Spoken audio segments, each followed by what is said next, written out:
How's it going, folks? My name is Roughbutter and welcome back to another video. So today we're going to be having a look at another one of your suggestions. So this one comes from Michael Coleman, who suggested I have a look at food wishes on YouTube and have Chef John show me how to make a chicken pot pie. So I had a look on food wishes. I did what he said. I typed in chicken pot pie, and the only one that I could find by food wishes was a chicken pan pie, which I assume is pretty much the same thing, but instead of being done in a pot, it's done in a pan. I assume. I think that's what chicken pot pie is, just all done in one pot, I'd imagine, like a one pot kind of wonder. I don't know, I'm not 100% sure, but folks, I am looking forward to it. This is my first time checking out food wishes, as per always. The link to the original video is in the description, so do show them some love as well, and then come back and watch the reaction. But folks, I'm excited to see what's going on. Chicken pot pie is one of those that I really want to try, but I'm not 100% sure what it is.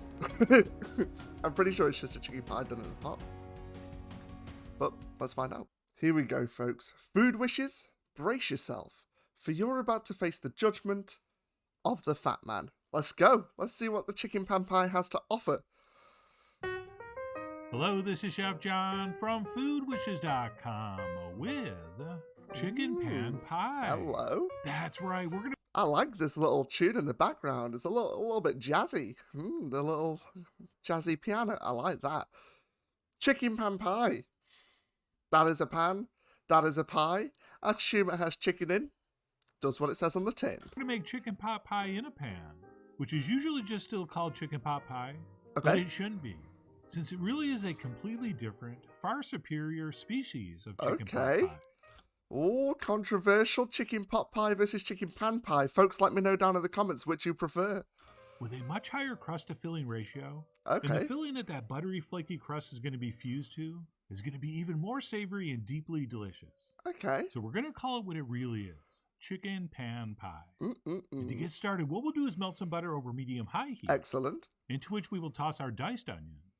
And of course, there'd be some chunky onions to go in that. That's filled up half the pan already. Nice big pinch of salt. Nice. And what we'll do is cook these onions stirring for a couple minutes. Okie doke. Or until the edges begin to brown and the pieces start to soften and turn translucent. And yes, in case you're wondering, that is a lot of butter. Right? We don't need that much. I mean, we all know that the situation with butter now. There's just so much. There's just so much butter. I'm not even fazed by it anymore. Butter here, there, and everywhere. How much butter should I put in? The entire tub. The entire tub of butter. Or the entire stick, depending on how you get your butter. Much just to saute onions. But we do need that much to make a roux, which we will be doing momentarily. Very nice. And then what we'll do once our onions are looking a little something like this, is go ahead and transfer in our chunks of chicken. Ooh, baby. Which ideally are about 1 to 1.5 inch pieces of boneless, skinless chicken thigh. Okay. Chicken thigh. My man coming in with the chicken thigh. Folks, I know I've mentioned this before, but chicken thigh is so much better than chicken breast. Boneless. I mean, I love chicken on the bone. But, you know, we're doing stuff like this. Boneless chicken thigh. It's just so much juicier. Do it, folks. Stir that chicken into these buttery onions. Although it's really more like oniony butter. But anyway, we'll cook this stirring for a couple minutes. Nice. That chicken mostly loses its pink raw appearance. Pretty basic. We're not really trying to or needing to brown it. Okay. We're mostly just infusing that butter with this chickeny goodness. That's so looking just good. A few minutes should. The mushrooms. Those onions are looking pretty good as well. Pretty nice color. Pretty tasty. I'm liking this so far. Fine. So far, so good. Once we decide that's looking good, we'll go ahead and sprinkle over and stir in our flour. Oh. Which, of course, is going to combine with that butter and rendered chicken fat. Makes it a bit form thicker. A starchy paste that in the business we refer to as a roux. Yep. And all we have to do here is thicken cook that baby for up a couple minutes, just to take that pasty raw edge off the flour. And don't be alarmed if that stuff starts sticking to the bottom of the pan. Not only is that not a bad thing, that's a good thing. Oh, it's a good thing. And that stuff will be released or deglazed, if you want to use the technical term, when we pour in our liquid. Okay. Which is the next step. Let's do it. So once that's cooked for a few minutes, we'll go ahead and transfer in our chicken broth, which could be homemade. But as you can probably tell from the color of mine, it's not. Right, for this recipe... not homemade? Not homemade. Chef John. Chef John. Come on, Chef John. I'm not mad. I'm not mad. I'm just disappointed. I like to dissolve some chicken base in water and use that, since it's going to give the filling a more familiar flavor. Very nice, though. It'd be much more Drown reminiscent of what I that enjoyed as a chicken. kid. But of course, by all means, if you want to stir in some homemade stuff, go ahead. Let's go. It will in no way ruin the dish. And then once our broth is in, So far, folks, we got some chicken soup on the go. I'm liking this. This is pretty good. we'll go ahead and bring this Let's see up how to a we simmer go. while stirring, still on medium-high heat.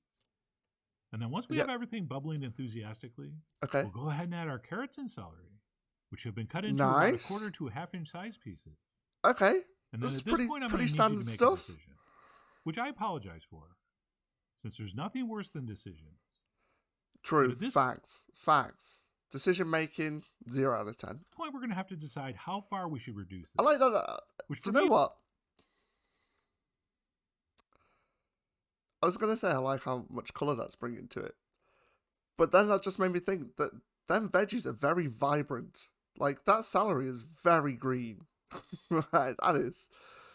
I don't know if it's just contrasting from just the beigey browny colour, but those colours are popping. It's like, dang, my eyes. it's going to be a lot. All right, I'm going But to nice cook to add this a for bit of about colour 5 to to it. 10 minutes stirring until it really thickens up. Okay, And that's because I don't want my chicken pan pie to be too runny, absolutely too not. saucy, too loose. All right, I'm going for more of a sticky, succulent chicken pastry. Nobody wants a loose pie. That's a fact. Oh my. Oh my. But if you want yours more like a traditional pot pie, which is often more like an extra thick soup covered in pastry, Nice. then you really don't need to reduce as much at all. Well, that's Maybe what I just a said. It couple was like a minutes. soup. So that, my friends, is going to be up to you. I mean, folks, we've spoken about this before as well. I am a fan of the thick gravy, or I suppose sauce or roux, whatever you want to call it in this instance. But I'd call it a gravy, and we're all about that thickness. All about that thickness, folks. I mean, you are, after all, the winner of this chicken dinner. And all I can do is show you what I thought was the winning thickness.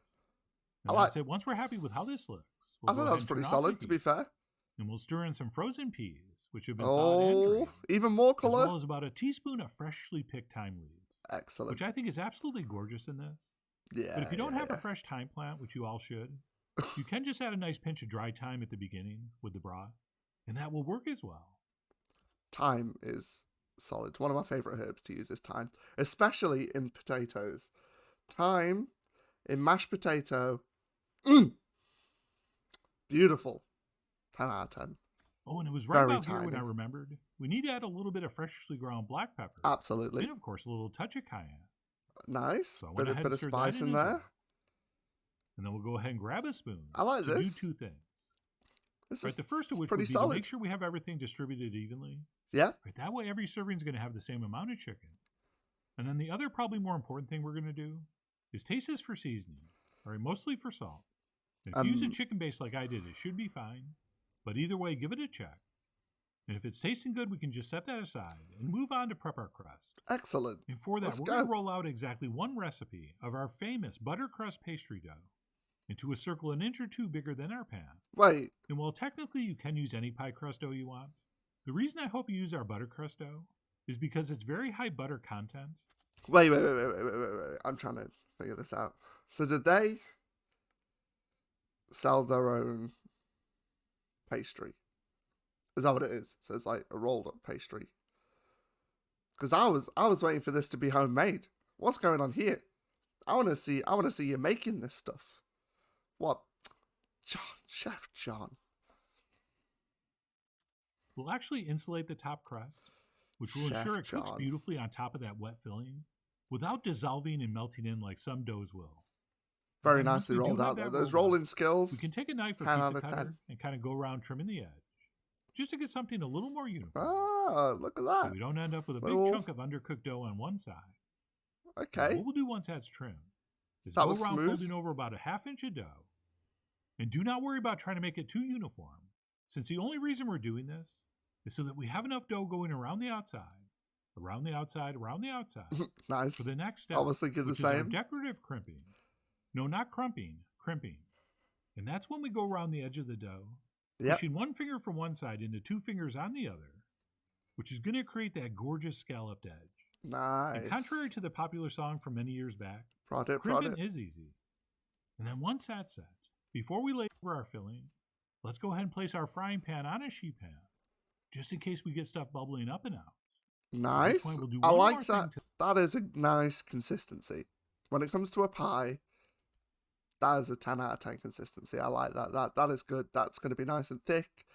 But just, it feels like when your sauce to meat ratio isn't very good, then it's just a bit rubbish.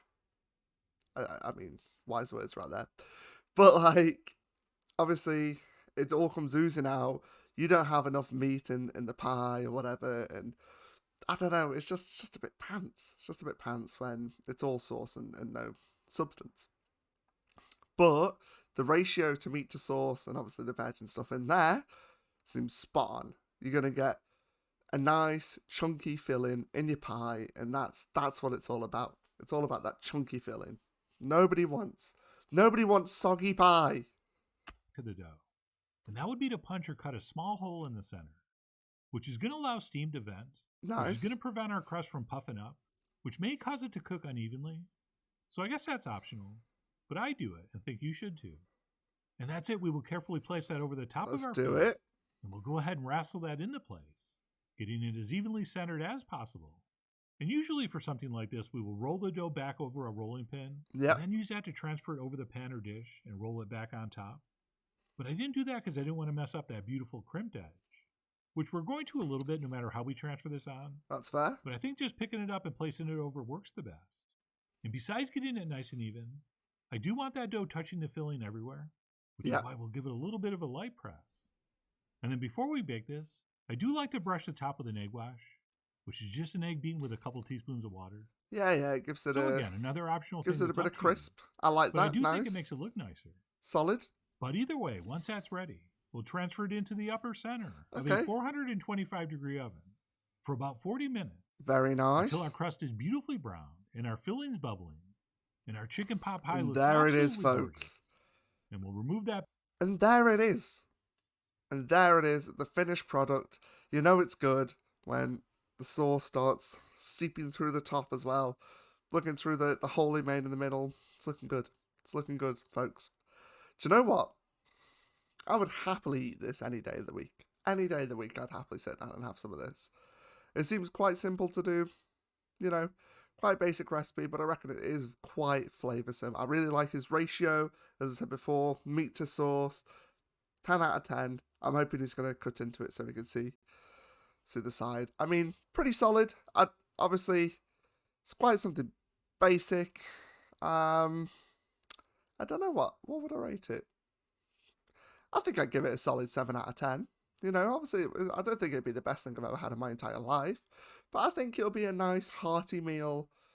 You know, it's one of those that it's nice to have with like your family and chill out. You'll have a bit of pie and that sort of stuff. It's nice family, homely sort of dish. I like that. pan from underneath. And of course, anytime we take something out of the oven that has a handle, we Of will course. always, every time, leave a towel on top of it. Right? As you know, we don't have a lot of rules around here, but that is one of them. So make sure you do it. Do it. And that's it. I usually like to let this rest for about 5 minutes or so Nice. before There we cutting go. out a piece and serving it up. Here we go. And if Let's have a everything's look. gone according to plan, Let's get because that we've cross reduced our section. gravy a little bit, by the time our crust is fully cooked and browned, the Mm, filling has formed a sticky, succulent mass that's basically fused to the crust. And it should excellent. give or take a few chunks. That come out in crust. one Sorry, I also forgot to mention that crust. Beautifully cooked. Beautifully cooked. It's like I'm a big short crust fan. We have a lot of stuff that's puff pastry over here, but I don't know. I'm just a sucker for short crust. The crisp, perfectly done. Like you can in the center, really nice. Around the edge, just nice and crisp. You know, it's not too because sometimes with short crust when it's overcooked, it just becomes a bit too hard. and you don't want that. You still want it quite soft, not like raw, but like crisp, just nicely done, and that looks like it's beautifully done. Semi-solid piece. And what didn't I just scooped up and spooned down alongside? And again, if you Oh want yeah, yours look at looser that and filling. soupier, Oh, okay, do you know what? I'm gonna increase that to 8 out of 10 now that I've seen that cross section, because that filling to pastry ratio 10 out of 10, and that filling to sauce ratio beautiful. That is what you want. You want a chunky pie. That is beautiful. That okay? No. I'll tell you. Past rough butter. What were you even talking about? That is obviously a solid 8 out of 10. That is beautiful. Nice. Good job, Chef John. I am sorry for doubting you earlier. I mean, I'm still a little bit annoyed we didn't get to see him make the pastry or make the broth, but that's okay. I'll forgive you this one time, because them ratios, beautifully done. feel free. That is going to bother me not at all. But what I'm going for here is something more like a chicken pastry, where all that amazing gravy and sauce is basically reduced down to a sticky glaze, Oh yeah. holding our chicken and vegetables together, which to me personally makes for a much more satisfying, much more savory, borderline decadent chicken pot pie experience, which is why I'm insisting on calling this chicken pan pie. Although I will probably still put pot pie in parentheses, so as not to anger the search engine gods. And above and beyond a search richer, engine thicker gods. filling, the thing I really like so much about this is that pastry crust on top is actually two different pastries. Oh, Okay, okay. the bottom half of it is basically fused to the filling. Oh, And while okay. it I has see what you're soaked in saying. some of that fat and flavor, because of the high butter content, it is not dissolved or melted in, almost like it's a thin sheet-like dumpling. Oh, But then the okay. top half of crust stays buttery and flaky and crispy, especially around that crimped edge. And the combination of those two different textures in the crust He's absolutely smashing really this. what makes Sorry, I was just sitting there listening to what he had to say about that. I was like, oh yeah, okay, that's quite interesting. But he is absolutely smashing out this pie. Like, he is just full on going for it. Like, fair play to him. I think this would be something I'd actually just try in general. Just have in general. It seems pretty simple, nice and basic. I don't know if I have a pan that can go in the oven, but I could always make it in a pot and see how that goes. But similar situation. But that is good. That is good stuff, folks. Michael, thank you very much for suggesting this to me, because damn, them ratios. I just can't get over them ratios. They're just so good. this such a special thing to eat, and one of my all-time favorite chicken recipes. But whether you make this exactly as shown, or you end up making your filling a little bit saucier, it's going to be incredible either way. Which is why I really do hope you give this a try soon. I will, So Chef please John. follow the links below for the ingredient amounts, a printable written recipe, and much more info as usual. Excellent. And as always, enjoy. Very nice. That was very, very nice. Thank you very much, Chef John. Well, folks, that is all from me. I actually really enjoyed that. That was really, really good. I could imagine having that just in general, or say, for example, if the family or the folks came round. It's quite a hearty, homely sort of meal. I think it'd be really nice in winter because it's got that sort of warm sort of sense and feeling to it. I think that'd be quite delicious. Folks, what I would like to know is, what side dishes would you put with this? I'm quite interested to see and hear and find out what side dishes you would usually put with a chicken pot pie. Like if you'd serve it with mashed potato and just some vegetables or something like that, or if there's something specific, or if you don't serve it with any sides at all because it's all in the pie, so you would just have the pie on its own. Folks, do let me know down in the comments below. If you did enjoy the video, folks, I would really, really appreciate it if you were to leave me a cheeky like. If you have any more suggestions for me, I am going through all the suggestions at the moment. Please leave a comment down below, or just comment what you think. Just what you thought of the video. I don't know, say it was the best thing you've ever seen, or the worst thing you've ever seen. No in between. And folks, as well, if you want to see more of my content in general, I'd really, really appreciate it if you were to just ever so gently tap that subscribe button for me. It would mean a lot. It's free free of charge, I know. And it helps out the channel a heck of a lot. So I'd really appreciate it. But as I said, folks, that is all from me. I hope you have an amazing morning, afternoon, evening, night, whatever time it is, wherever you are. And I'll catch you next time. Bye for now. Bye.